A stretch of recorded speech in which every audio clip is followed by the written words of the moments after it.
पहलगाममध्ये झालेल्या दहशतवादी हल्ल्यात 6 जणांचा महाराष्ट्रातल्या मृत्यू झाला आहे आणि त्याच्यातल्या दोघांचा मृत्यू या दुर्दैवानं पुण्यातल्या दोघांचा मृत्यू झाला आहे। कौस्तुभ गणबोटे यांचं कुटुंब माझ्यासोबत आहे। मागच्या 8 दिवसांपूर्वी यांचं कुटुंब एका वेगळ्या सगळ्या वातावरणात होतं, मात्र या 8 दिवसातच त्यांचं आयुष्य बदललंय। हे दोघंही माझ्यासोबत आहे। संगीता गणबोटे काकू आहेत माझ्यासोबत। काकू, 8 दिवसापूर्वी तुमचं आयुष्य वेगळं होतं, तुम्ही काश्मीरला गेला होतात आणि सगळं पुढचं वातावरण सगळं वेगळं दिसलं। या 8 दिवसात काय काय बदललं, कसं तुम्ही हे 8 दिवस तुम्ही सोसले किंवा कशा पद्धतीने समोर गेला? हे 8 दिवस इथून जाताना तर आम्ही खूप छान मस्त फ्रेश होतो, छान एका वेगळ्या मूडमध्ये होतो फिरण्याच्या वगैरे। पण इथून जातानाच आम्हाला भरपूर अडचणी येत गेल्या। एक तर फ्लाईट लेट झाली, त्याच्यानंतर तिथं पोचायलाच लेट झालं। पहलगामला आम्ही 1 दिवस आधी असणार होतो, पण ते नेमकं मंगळवारी आम्ही सोमवारी आम्ही तिथं पोचलो आणि मंगळवारी त्या पॉईंटला गेलो। पहिलाच पॉईंट आमचा होता तो मिनी स्वित्झर्लंड। तर आम्ही तिथं भरपूर फोटोज वगैरे काढले। आम्हाला खरं तर काश्मीरमध्ये जाऊन काश्मीरचे ड्रेस घालून फोटो काढायचे होते, पण काका म्हटले की इथं आलोय तर इथं फोटो काढून घ्या, मग नंतर काश्मीरला गेल्यावर परत काढूयात आपण। फोटो वगैरे काढले आणि निघायच्याच ह्याच्यामध्ये होतो तर तिथं बंदुकीचे आवाज झाले। तिथले तो जो फोटोग्राफर होता तो म्हटला की शेर आला असं म्हटलं आणि तो पळून गेला। तर आमच्या हेच मला अजूनही कळत नाही की आम्ही का पळून गेलो नाही, आम्ही का तिथंच असं।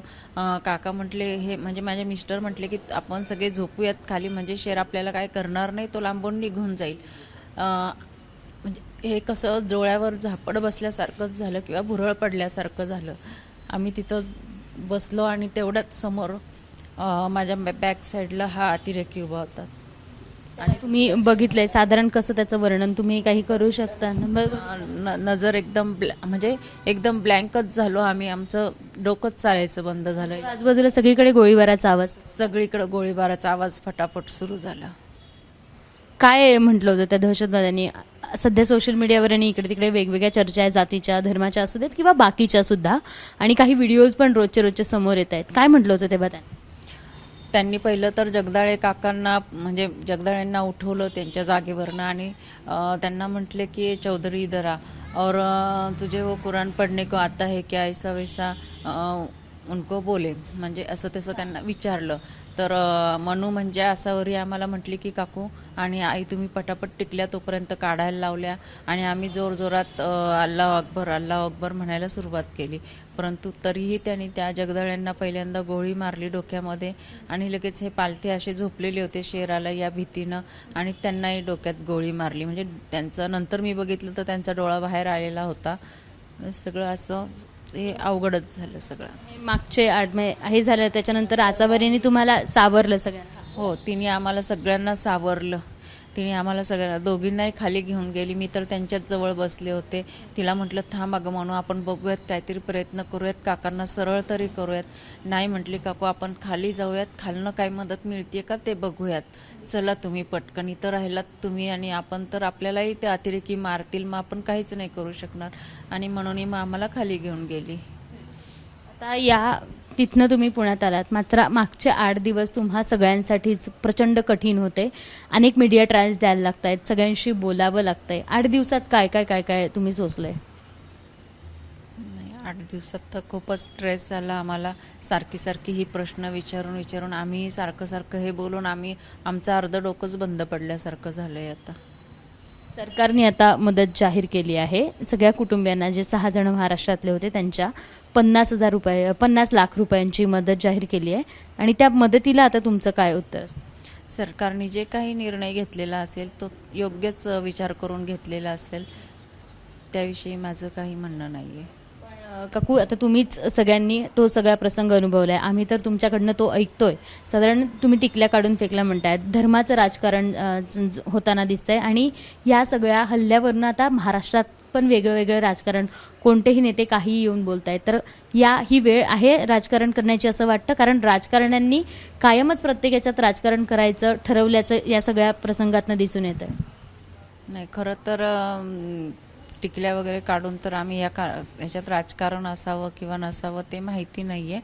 पण माझं व्यक्तिगत मत असं आहे की आम्हाला ज्या अतिरेक्यांनी ह्यांना मारलं तर ते पाकची लोक असावीत आणि त्यांना योग्य तो धडा शिकवावा ही माझी इच्छा आहे. मदत तर सरकार करतच आहे, पण त्यापेक्षाही जास्त अपेक्षा अशी आहे की त्यांनी पाकिस्तानला चांगल्यात चांगला धडा शिकवावा की परत पाकिस्तानने आपल्याकडं नजर वर करून बोलायची त्याची हिंमत नाही झाली पाहिजे. पण याच हल्ल्याच्यातलं राज्यातलेही काही नेते मंडळी राजकारण करताना दिसत आहे. कोणी काहीही वक्तव्य करतायत, ते म्हणतायत असं धर्म विचारून मारूच शकत नाही, असे अनेक आशयाचे वक्तव्य होताना दिसत आहेत. या सगळ्या नेते मंडळींकडे बघून आत्ता काय वाटतं? ही वेळ आहे हे सगळं बोलायचं? नाही, ही वेळ आत्ता तशी नाहीच आहे हे सगळं बोलण्याची. त्यांनी विश्वास ठेवावा, जे काही तिथले लोकांनी अनुभवलं त्या गोष्टींवर त्यांनी विश्वास ठेवावा आणि त्यांनी राजकारण न करता पाकिस्तानवर हल्ला करावा. आता तू या सगळ्यात वावरतोय 8 दिवस, म्हणजे काकूंनी तर तिथे सोसलंय आणि 8 दिवस तू सगळ्या कुटुंबाचा कणा म्हणून उभा आहेस आणि सगळं मॅनेज करतोय. त्यातही राजकारणी लोक राजकारण करताना दिसत आहेत, धर्माच्या नावावर असू देत किंवा अनेकांच्या वक्तव्याच्या नावावर. काय वाटतं या सगळ्या सिनारिओकडे बघून? आता यावरती तरी माझं पर्सनल म्हणणं काही नाही आहे. फक्त मी एकच ह्यामध्ये सांगू इच्छितो की जसे मी आधी पण सांगितलं, ज्यावेळेस फडणवीस साहेब आले होते किंवा बाकीचे वरिष्ठ नेते आले होते की ह्या इन्सिडेंटमध्ये 2 प्रकारचे आम्हाला अनुभव आले. कारण की आम्ही ज्यावेळेस हा हल्ला झाला तर त्या 4 नराधमांनी एवढ्या क्रूरपणे बाबांची आणि काकांची हत्या केली आणि ते म्हणजे खरोखर बघवत नव्हतं. मला पण ज्यावेळेस आम्ही सकाळी तिकडे पोहोचलो आणि जे काही आयडेंटिफिकेशनसाठी त्यांनी आम्हाला बोलवलं त्यावेळेस, पण तिकडे जो आम्हाला त्या सिव्हिल हॉस्पिटलमध्ये घेऊन जाणारा मनुष्य होता तो पण त्याच धर्माचा होता आणि तिकडचाच होता, काश्मीरीच होता. पण त्यांनी शेवटपर्यंत आमचा साथ सोडली नाही. शेवटपर्यंत तो आमच्यासोबत होता आणि आम्हाला प्रचंड मदत केली. त्याला मी इवन पैसे पण देण्याचा प्रयत्न केला, जे की मला असं वाटत होतं की मी त्याचा अपमान करतोय किंवा त्याला खऱ्या अर्थाने त्याची पैशामध्ये तुलना करणं हे खऱ्या अर्थाने म्हणजे मला अपमान केल्यासारखं वाटत होतं. पण मी त्याला पैसे काही ऑफर केले पण त्यांनी ते घेतले नाहीत आणि तो गळ्यात मला मिठी मारून ढसाढसा रडायला लागला. म्हणजे हे माझे पर्सनल अनुभव आहे की मी ज्या क्षणाला काश्मीरमध्ये श्रीनगरमध्ये पोहोचलो तेव्हापासून ते शेवटपर्यंत तो व्यक्ती माझ्याबरोबर होता, तो ड्रायव्हर माझ्याबरोबर होता. त्यामुळे दोन्ही प्रकारचे लोक आहेत आणि जे ही वाईट वृत्ती ठेवणारे लोक आहेत त्यांना सरकारने लवकरात लवकर शिक्षा द्यावी आणि लवकरात लवकर ह्या सगळ्या कुटुंबियांना न्याय द्यावा हीच माझी इच्छा आहे.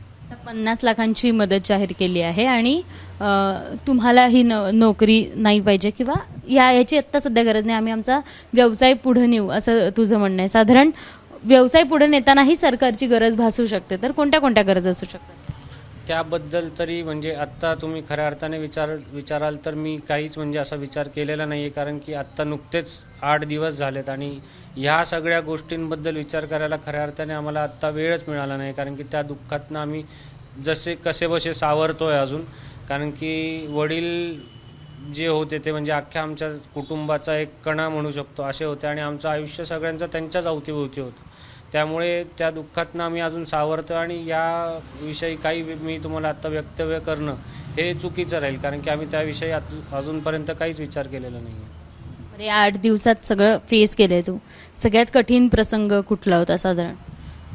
सगळ्यात कठीण प्रसंग जर तुम्ही मला विचाराल तर ज्यावेळेस मी संतोष काकांना आणि बाबांना तिकडे प्रथम बघितलं तर तो सगळ्यात कठीण प्रसंग होता. कारण की म्हणजे ज्या क्रूरतेने त्या लोकांनी त्यांना मारलं होतं तर ते मला म्हणजे खरंच बघवत नव्हतं. कारण की ज्यावेळेस त्यांनी दाखवलं की ओळखा म्हणजे आयडेंटिफिकेशन करा की हेच ते आहेत का, त्यावेळेस तर त्यांचं बाबांना तरी म्हणजे नाकाच्या वरती अर्धा पोर्शन पूर्ण त्यांनी पट्टी बांधून ठेवली होती. म्हणजे तो पूर्ण त्यात काहीच म्हणजे राहिलं नव्हतं. आणि संतोष काकांना पण त्यांनी 4ही बाजूनी पट्टी बांधून ठेवली होती. त्यामुळं त्यांच्याकडे ज्यावेळेस मी बघितलं तर तो म्हणजे खरोखरच भयंकर ते दृश्य होतं. आसावरीला नोकरी दिली आहे सरकारने, आसावरीबद्दल काय वाटतं? कारण तिनं हे सगळं व्यवस्थितपणे हाताळलं आहे आणि तिच्या शौर्याची पण चर्चा राज्यात होताना दिसते आणि तेवढ्याच शौर्यानं ती मीडियासमोर बोलती आहे, एक प्रश्न मांडते. हो, आता ह्या गोष्टीमध्ये आम्ही तरी दुसऱ्या दिवशी सकाळी पोहोचलो तिकडे 7 वाजता जे काही असेल ते. पण आदल्या दिवशी ज्या वेळेस प्रसंग घडला आणि तेव्हापासून ते जोपर्यंत बाकीचे लोक पोहोचत नाही किंवा घरची लोक पोहोचत नाही तोपर्यंत ती आणि या दोघी एकट्याच होत्या. आणि ज्या प्रकारे तिने या दोघींना सांभाळून घेतलं किंवा या दोघींची काळजी घेतली ती प्रशंसनीय आहे. आणि जे काही सरकार तिच्यासाठी करू शकेल ते सरकारने करावं. आणि जी काही म्हणजे जर तुम्ही म्हटलात की शौर्य पुरस्कार तिला मिळावा तर खरोखरच तिने शौर्य दाखवले आणि तिला योग्य जे असेल ते पुरस्कार सरकारने दिला पाहिजे. आत्ता सरकारकडे काय मागणी आहे? कारण एकतर सरकारने काही मदत जाहीर केली आहे सगळ्याच कुटुंबियांना, पण आता तुझी सरकारकडे काय मागणी आहे? माझी जसं मी मगाशीच म्हटलं की माझी व्यक्तिगत हीच मागणी आहे सरकारकडे की त्यांनी ह्या 4 लोकांना तर न्याय म्हणजे या 4 लोकांना तर शिक्षा द्यावीच, पण त्यासोबतच ह्यांचे जे हँडलर्स किंवा काही जे काही म्हणत असेल त्यांना ह्यांना हँडलर्स जे असतात त्यांना शोधून घरातनं बाहेर काढून मारावं. आणि ह्या जो दहशतवाद जो पसरवतात आहे, कारण की असं नाही आहे की हा दहशतवाद आपण पहिल्यांदाच भारतात बघतोय. हा वारंवार 26/11 जे हल्ले झाले मुंबईमध्ये किंवा काश्मीरमध्ये पण होतच राहतात. जरी आपण म्हटलं की बऱ्याच कालावधीनंतर झाला आहे, तर ह्या हल्ल्यांना कुठेतरी ते थांबवलं पाहिजे आणि त्यांचा मूळ जे म्हणतो आपण ते त्यांनी संपवलं पाहिजे. ही माझी प्रथम मागणी आहे सरकारकडे. आणि त्याविषयी सरकार जे काही निर्णय घेत आहे ते योग्य घेत आहे, कारण की आपल्याकडे राज्य मंडळामध्ये बरीच हुशार मंडळी आहेत. काकू, एक शेवटचा प्रश्न, काकांसोबत शेवटचं काय बोलणं झालं? काकांसोबत शेवटचं बोलणं एवढंच झालं की फोटो काढायच्या वेळेस मी म्हटलं होतं त्यांना की आपण काश्मीरमध्ये काढूयात फोटो, तर काका म्हटले नाही, आपण इथं आहे चान्स तर इथं काढून घेऊयात फोटो बस. आणि भरपूर फोटो त्यांनी काढले, एवढंच शेवटचं बोलणं झालं. परत त्याच्यानंतर बोलणंच नाही झालं. अर्थात या सगळ्या कुटुंबियांची अवस्था आपण समजू शकतो. अर्थात जो फोटो काढले किंवा जे कॉन्व्हर्सेशन झालं ते शेवटचं ठरलं आणि गेल्या 8 दिवसांपासून हे कुटुंब या सगळ्या प्रसंगाला सामोरं जात आहे. आणि महत्त्वाचं म्हणजे हा दहशतवादच मिटायला हवा. त्या 4 जणांना शिक्षा होऊन उपयोग नाही, तर दहशतवाद मिटवण्यासाठी सरकारनं पावलं उचलायला हवी, असं मत या सगळ्या गणबोटे कुटुंबियांनी व्यक्त केले. कॅमेरामन अमोल गवाळेसह शिवानी पांढरे, ABP माझा, पुणे. ABP माझा, उघडा डोळे बघा नीट.